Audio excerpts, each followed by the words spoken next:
रिया को तो छोड़ना नहीं चाहिए। ये नारी जाति पर धब्बा है, ये जो है रिश्तों को जो बनाया जाता है उस पर ये औरत धब्बा है, इसको शर्म आनी चाहिए। ये गोल्ड डिगर है, गोल्ड डिगर, झूठी, मक्कार, घटिया, छोटे संस्कारों वाली लड़की है ये, जिसने शर्मसार कर दिया है हम सबको, सही में शर्मसार कर दिया है।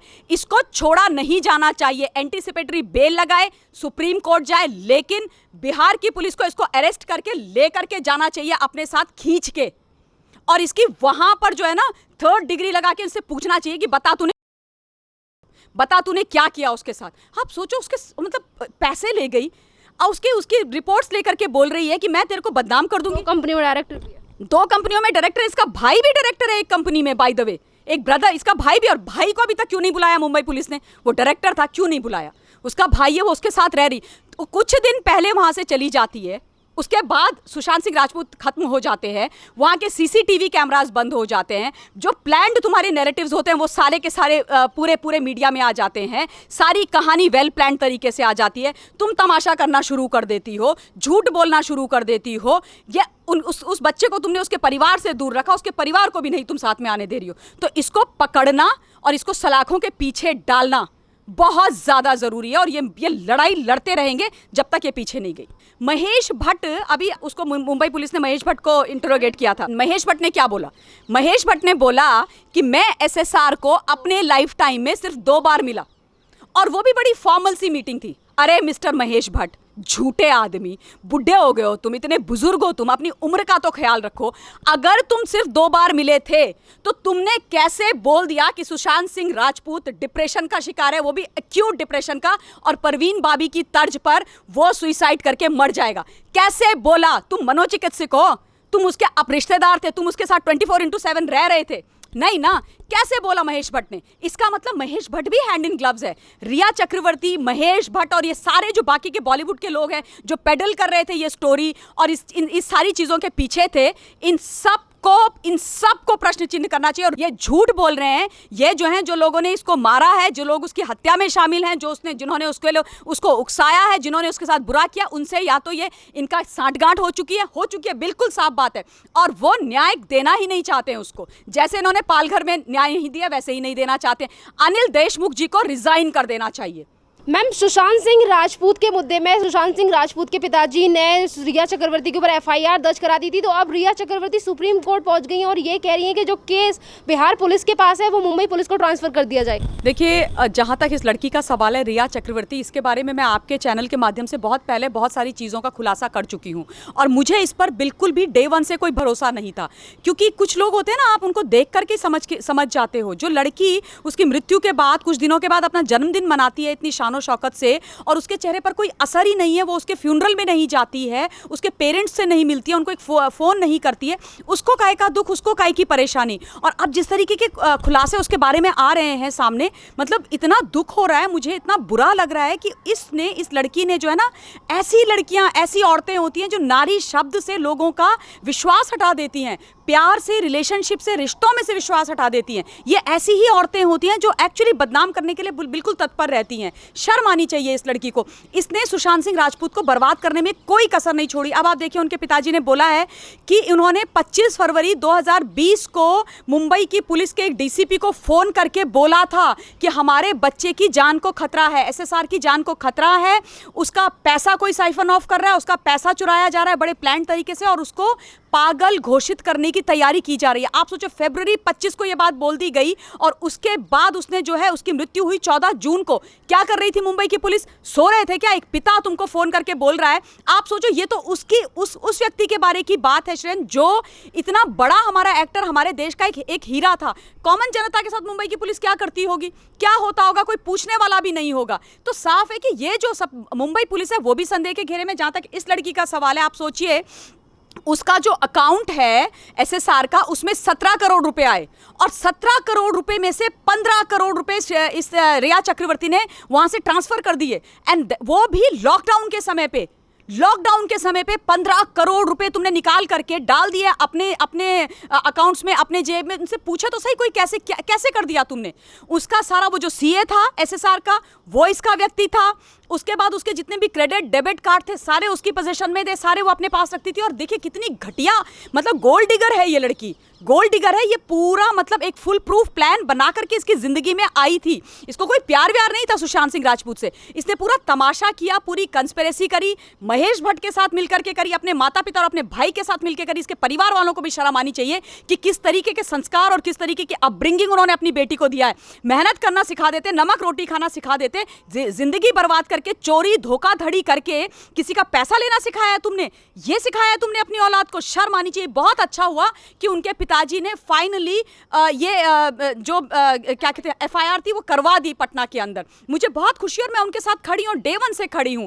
क्योंकि आप सोचिए वो पिता जिसको पता था कि वो हमारे बेटे को ये लड़की हमसे दूर कर रही है, लेकिन क्या हो जाता है ना कि माता पिता भी थोड़े चुप हो जाते हैं, कई बार चुप हो जाते हैं। वो लगता है कि लड़का बड़ा है, जबान है, नहीं वो चीज़ें हो रही उस हिसाब से, लेकिन उनको अंदेशा था। उसकी बहन ने अपना व्हाट्सएप के एक चैट जो है एसएसआर के साथ वाली, उसको भी उसने अपने इंस्टा में डाला है, जिसमें वो लिख रही है कि मैं तुझसे बहुत प्यार करती हूँ, वी मिस यू, तू यहाँ आ जा। तो वो लिख रहा है कि दीदी मेरा बहुत मन करता है आने का।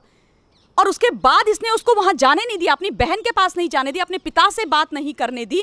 ये बड़े प्लान्ड तरीके से इसने जो है ना एक पूरा नैरेटिव बना के रखा हुआ था। इसने धीरे धीरे लोगों के पास जा करके एक कहानी बिल्ड करनी शुरू कर दी कि ये मेंटली अनस्टेबल है, इसको जो है बाइपोलर डिसऑर्डर है, ये स्क्रोजोफेनिक है, मैं इसका इलाज करवा रही हूँ, मैं इसका ध्यान रख रही हूँ। कभी महेश भट्ट के कंधे में जाकर के रो रही है, कभी इसके कंधे में जाकर के रो रही है। ये सारे तमाशे औरत करती रही और उसके बाद इसने जो है उसको वो डॉक्टर से दिखाया जो महेश भट्ट ने रिकमेंड किया था, जो इसके अपने डॉक्टर्स थे। और वो डॉक्टर को भी पकड़ना चाहिए, उनका भी इंटरोगेशन होना चाहिए। उनको क्यों छोड़ा जा रहा है? उनको बुला के पूछो कि एक सेन माइंड का बंदा, एक स्वस्थ लड़के को तुमने कितने पैसे लेकर के, कितनी घूस लेकर के मेंटली अनस्टेबल घोषित किया। और वो सारे पेपर्स जो उसके मेडिकल पेपर्स थे वो भी लेकर के, पैसे और लैपटॉप और ज्वेलरी के साथ लेकर के भाग कर चली गई है। आप बताइए, उसको वो ओवरडोज देते थे दवाइयों की। कितना खतरनाक प्लान है ये, मतलब आत्मा सिहर जाती है। मैं कल से इतने स्ट्रेस में हूँ, मुझे इतना बुरा लग रहा है कि वो लड़का पूरे इस पैंडेमिक में लॉकडाउन के समय पे जब वो किसी से बात नहीं कर पाता था, घर से बाहर नहीं जा पा रहा था, ये औरत मौत काल बनकर के उसके सर पे बैठी हुई थी और उसकी जिंदगी दिन प्रतिदिन उसको तिल तिल मार रही थी, उसको खत्म कर रही थी।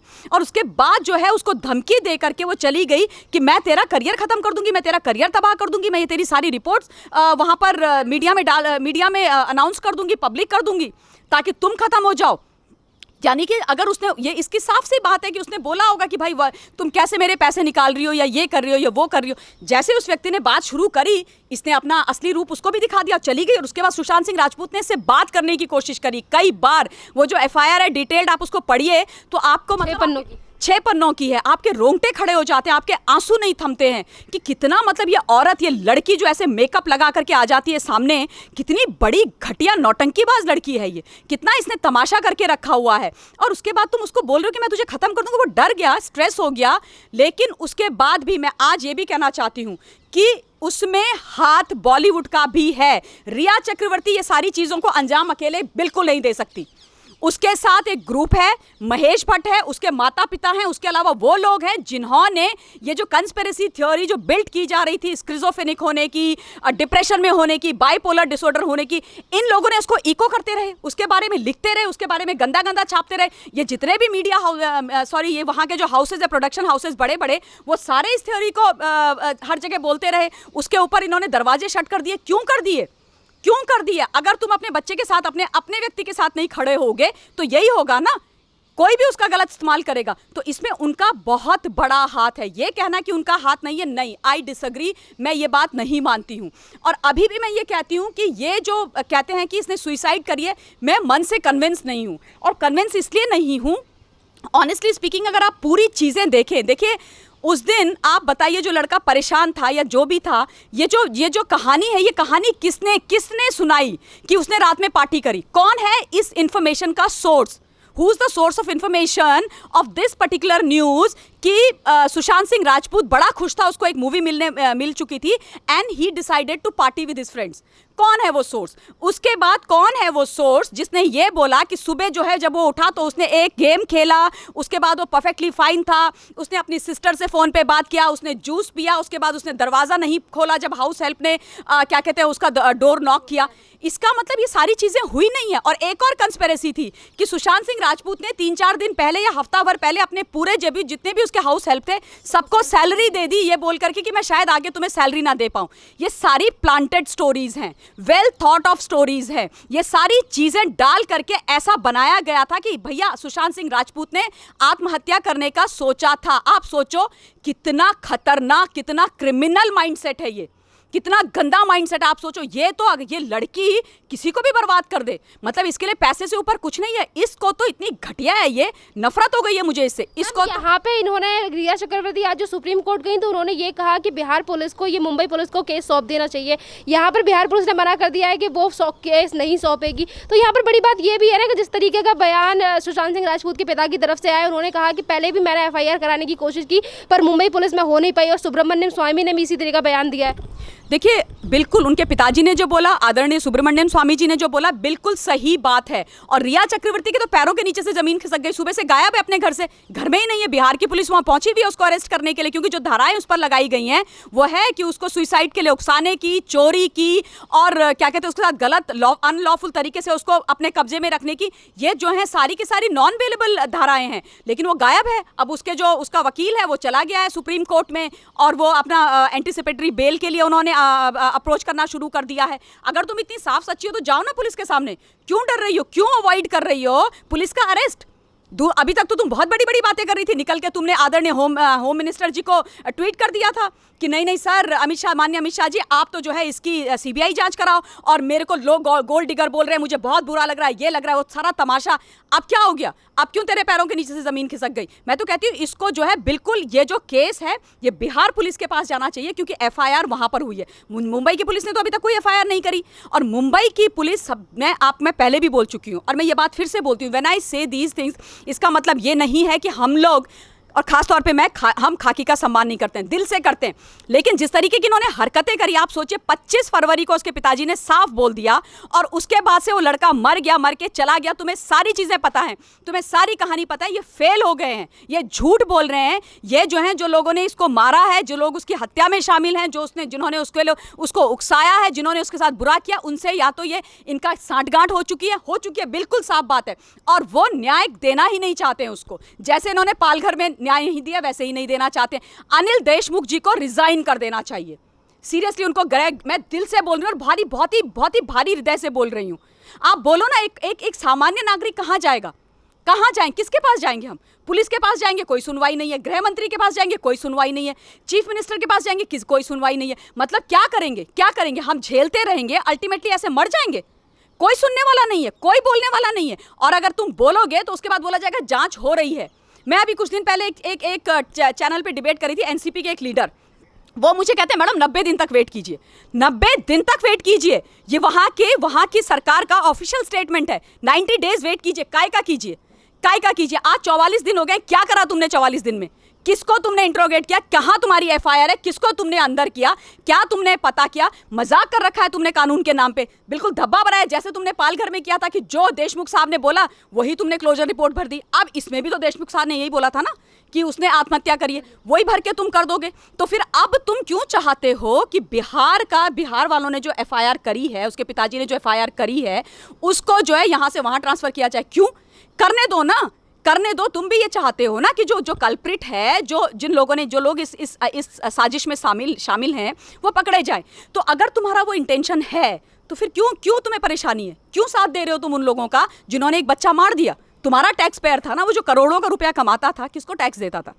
तुमको देता था, तुम्हारा बच्चा था, ना दे टैक्स। मैं कहती हूँ कोई रिक्शे वाला मारा जाए, उसके साथ ऐसा हो तो क्या वो तुम्हारा नागरिक नहीं है? क्या वो तुम्हारा वोटर नहीं है? क्या वो तुम्हारी जिम्मेदारी नहीं है?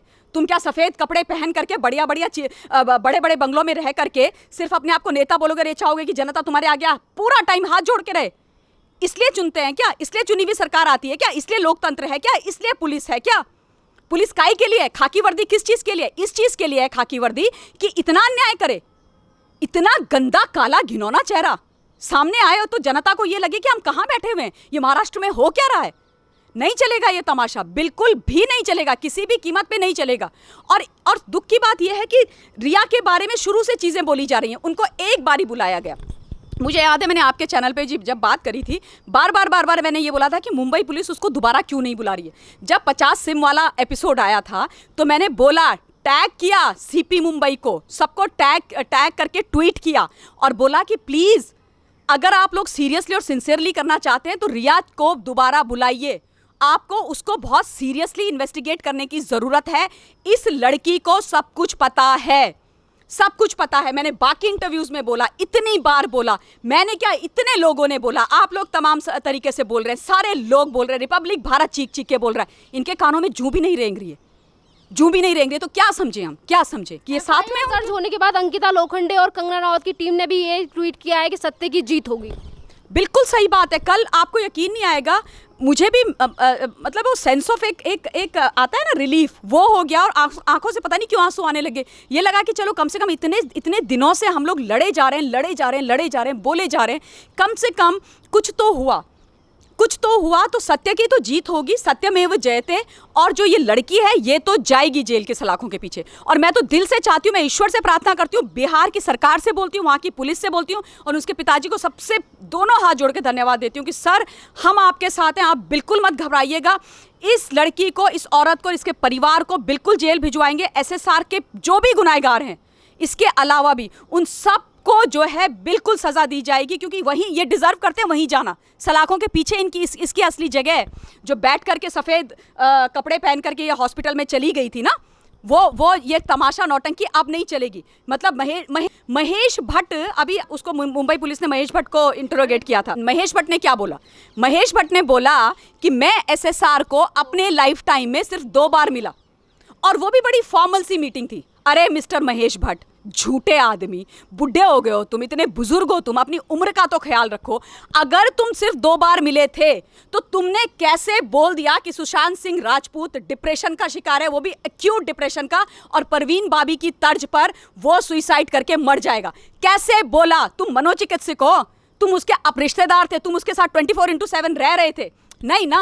कैसे बोला महेश भट्ट ने? इसका मतलब महेश भट्ट भी हैंड इन ग्लव्स है। रिया चक्रवर्ती, महेश भट्ट और ये सारे जो बाकी के बॉलीवुड के लोग हैं जो पेडल कर रहे थे ये स्टोरी और इस सारी चीजों के पीछे थे, इन सब को प्रश्न चिन्ह करना चाहिए और रिया को तो छोड़ना नहीं चाहिए। ये नारी जाति पर धब्बा है, ये जो है रिश्तों को जो बनाया जाता है उस पर ये औरत धब्बा है, इसको शर्म आनी चाहिए। ये गोल्ड डिगर है, गोल्ड डिगर, झूठी, मक्कार, घटिया, छोटे संस्कारों वाली लड़की है ये, जिसने शर्मसार कर दिया है हम सबको, सही में शर्मसार कर दिया है। इसको छोड़ा नहीं जाना चाहिए। एंटीसिपेटरी बेल लगाए, सुप्रीम कोर्ट जाए, लेकिन बिहार की पुलिस को इसको अरेस्ट करके लेकर के जाना चाहिए अपने साथ खींच के, और इसकी वहां पर जो है ना 3rd डिग्री लगा के इनसे पूछना चाहिए कि बता तूने क्या किया उसके साथ। आप सोचो, उसके मतलब पैसे ले गई और उसकी रिपोर्ट्स लेकर के बोल रही है कि मैं तेरे को बदनाम कर दूंगी। 2 कंपनी में डायरेक्टर भी है, 2 कंपनियों में डायरेक्टर, इसका भाई भी डायरेक्टर है एक कंपनी में, बाय द वे,